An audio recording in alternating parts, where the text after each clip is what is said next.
పార్వతీపురం మాన్యం జిల్లా గుమ్మలక్ష్మీపురం మండలం భద్రగిరి సామాజిక ఆరోగ్య కేంద్రంలో పనిచేసిన కాంట్రాక్ట్ నర్సింగ్ ఉద్యోగులు స్థానిక ఎమ్మెల్యే జగదీశ్వరికి వినతి పత్రం ఇచ్చారు.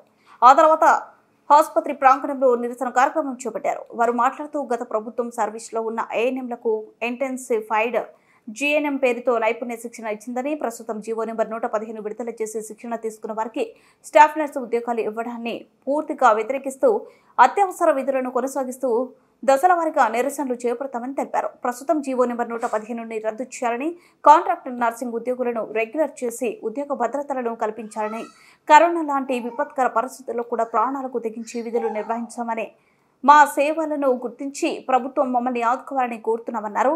రాష్ట్ర ప్రభుత్వం స్పందించి జీవో నెంబర్ 115 రద్దు చేయాలని, లేని పక్షంలో రానున్న రోజుల్లో సాధారణ విధులతో పాటు అత్యవసర విధులు కూడా బహిష్కరించి నిర్వాధిక దీక్షలో పాల్గొంటామన్నారు. స్టాఫ్ నర్సులు, జిఎన్ఎంలు, బిఎస్సీ నర్సింగ్ చేస్తున్న వాళ్ళు కాంట్రాక్ట్ బేసిస్లో వివిధ రకాల పిహెచ్సి, సిహెచ్సిల్లో కాంట్రాక్ట్ బేసిస్లో పనిచేస్తున్నారు. కానీ గవర్నమెంట్ కొంతమంది ఏఎన్ఎంలకి కొంత ట్రైనింగ్ ఇస్తూ వీళ్ళ ప్లేస్ను భర్తీ చేద్దామని చెప్పి కొత్తగా ఒక జీవోని ప్రారంభించారు. ఆ జీవో పరంగా వాళ్ళకి ట్రైనింగ్ ఇవ్వటం, ఈ జిఎన్ఎంలుగా అందుబాటులో ఉండటం మంచిదే, కానీ వీళ్ళు ఇంతకాలంగా చేస్తున్న వాళ్ళని తీసేసి వీళ్ళ ప్లేస్లో వాళ్ళని రిక్రూట్ చేయడం అనేది అంత మంచి పద్ధతి కాదని డాక్టర్గా మేము భావిస్తున్నాం. అందుకోసం వీళ్ళని ఇలా కంటిన్యూ చేస్తూ వీళ్ళకి అదనంగా హాస్పిటల్కి బలంగా చేకూర్చడానికి వాళ్ళని అదనంగా రిక్రూట్ చేయాలి, కానీ వీళ్ళు ఎవరిని విధుల్లోంచి రిక్రూట్ చేయడం కానీ లేకపోతే వీళ్ళనే పర్మనెంట్గా ఆ పోస్టులో రిక్రూట్ చేయడానికి ఏదైనా జీవో కానీ లేకపోతే అనుమతి కానీ ఇస్తే బాగుంటుందని డాక్టర్గా మేము అందరం భావిస్తున్నాం. అందరికీ కూడా ఇంటెన్సివ్ పీరియడ్ అని సంవత్సరం 6 నెలలు ట్రైనింగ్ ఇవ్వడం జరిగింది. ఈ ట్రైనింగ్ పీరియడ్ మీద మేము అప్పుడే హైకోర్టులో పిటిషన్ వేయడం కూడా జరిగింది. కాంట్రాక్ట్ స్టాఫ్ నర్స్ అందరూ కూడా పిటిషన్ వేస్తే అది వాళ్ళకి స్టాఫ్ నర్స్ ఉద్యోగం ఇవ్వడం లేదు, ఓన్లీ నైపుణ్య శిక్షణ అని మాత్రమే మాకు అప్పుడు చెప్పారు.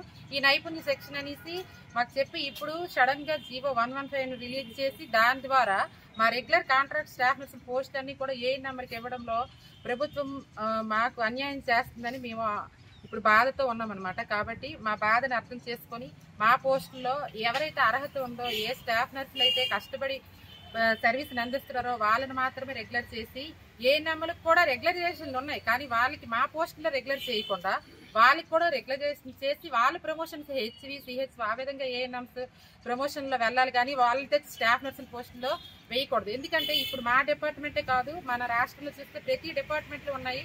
ఫర్ ఎగ్జాంపుల్ తీసుకుంటే ఇప్పుడు పోలీస్ డిపార్ట్మెంట్ ఉంది. పోలీస్ డిపార్ట్మెంట్లో ఒక హోమ్ గార్డ్ని తీసుకొచ్చి ఒక ఎస్ఐ ప్రమోషన్ ఇస్తాము, ఎస్ఐ క్యాడర్లో కూర్చోబెడతాము అంటే అది ఏ విధంగా సాధ్యమవుతుంది? అదేవిధంగా ఒక ఎలిమెంటరీ స్కూల్ టీచర్ని తీసుకొచ్చి ఒక స్కూల్ అసిస్టెంట్ పోస్ట్ ఇస్తామంటే ఏ విధంగా సాధ్యమవుతుంది? ఏ డిపార్ట్మెంట్కి లేని విధంగా మా ఒక్క మెడికల్ డిపార్ట్మెంట్లో మా స్టాఫ్ నర్సెస్ మాత్రమే ఎందుకు ఇలా వివక్షత చూపిస్తున్నారు? ఏఎన్ఎంలు తీసుకొచ్చి మమ్మల్ని స్టాఫ్ నర్సెస్ పోస్టులో ఎందుకు కూర్చోబెడుతున్నారు?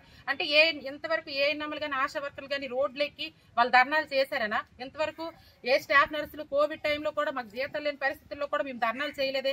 మాకు రెగ్యులర్ నోటిఫికేషన్ ఇవ్వండి అనేసి మేము అడగడం తప్ప ఎంతవరకు మేము ఎటువంటి ధర్నాలకి పాల్పడలేదు. అయినప్పటికీ కూడా మాకు న్యాయం చేయకుండా మా పోస్టులో ఏఎన్ఎంని తీసుకొచ్చి పెట్టడం ద్వారా అంటే స్టాఫ్ నర్సుల మీద ఎంత వివక్షత ఉందో అనేది చాలా క్లియర్ కట్గా తెలుస్తుంది. దీనిని మేము నిరసిస్తూ రాష్ట్ర వ్యాప్తంగా కూడా ఈ కాంట్రాక్ట్ స్టాఫ్ అందరూ కూడా